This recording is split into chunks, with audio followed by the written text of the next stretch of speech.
오늘의 10분 말씀. 전도서 4장 7절로 16절입니다. 전도서 4장은 크게 4가지 삶의 문제들을 다룹니다. 전 본문에서는 2가지 문제를 다루었습니다. 첫 번째, 강자가 약자를 이용하는 억압의 문제입니다.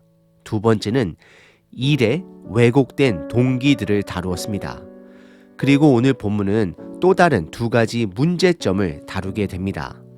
그것은 첫 번째, 사회적 고립입니다. 열심히 일은 하지만 노동의 열매를 나눌 수 없는 구두쇠를 등장시킵니다. 두 번째는 세상 권력의 무가치함을 다루게 됩니다.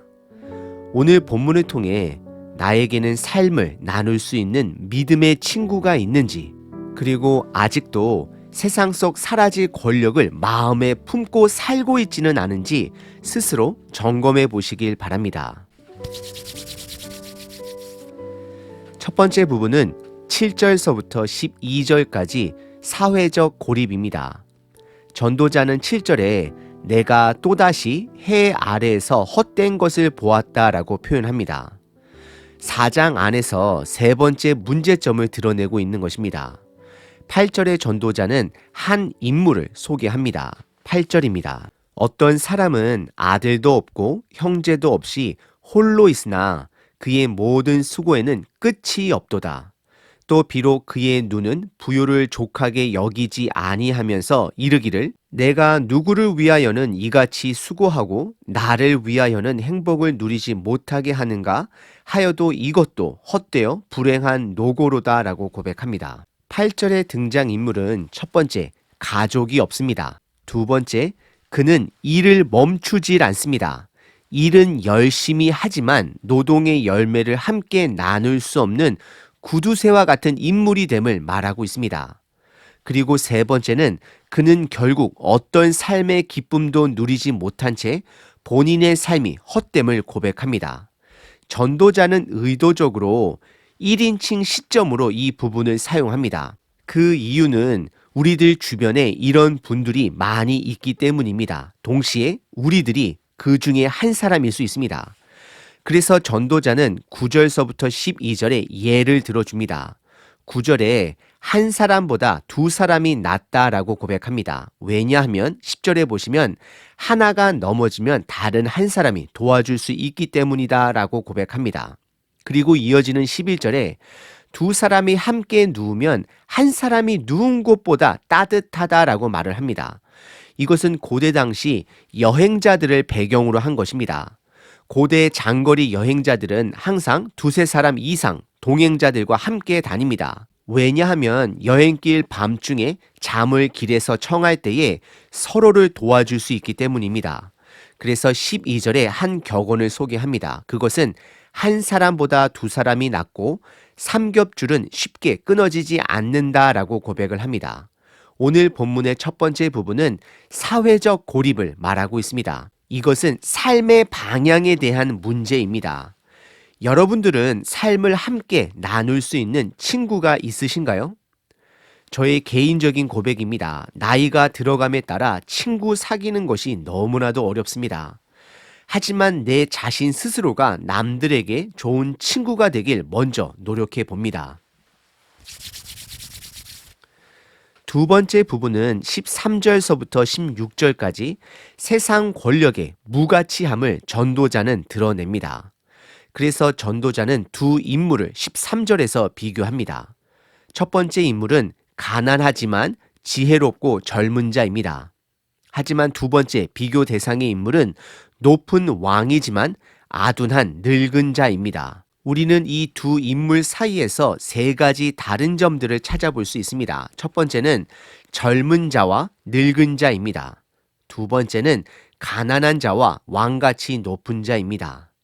세 번째는 지혜로운 자, 그리고 아둔한 자가 됩니다. 그리고 이어서 전도자는 14절에 그 가난한 자가 감옥에서 나와 왕이 되었다라고 고백을 합니다. 우리는 여기서 이 자가 혹시 요셉은 아닌가라고 생각을 해보게 합니다. 요셉이 어렸을 때 가족들과 함께 지낼 때는 그는 가난한 자는 아니었습니다. 하지만 형들의 질투로 인해 모든 것을 잃어버리고 애굽의 감옥까지 갔던 자였습니다. 그리고 그는 애굽의 왕 다음의 높은 자리까지 올라간 인물이 됩니다. 하지만 전도자는 이 젊은 지혜로운 자에게 집중하지 않습니다. 15절에 해 아래 왕들은 계속해서 사라지고 새롭게 세워짐 또한 말하고 있습니다. 도대체 전도자는 무엇을 말하려고 하는 것일까요? 16절입니다. 그의 치리를 받는 모든 백성들이 무수하였을지라도 후에 오는 자들은 그를 기뻐하지 아니하리니 이것도 헛되어 바람을 잡는 것이로다 라고 고백합니다. 전도자가 말하고 싶은 것은 세상의 어떤 권력도 결국에는 사라질 것을 말하고 있습니다. 그래서 허무하다라고 고백합니다. 세상의 권력에는 소망이 없습니다. 혹시 여러분들은 이 세상에 큰 소망을 품고 살아가고 있지는 않으신지요?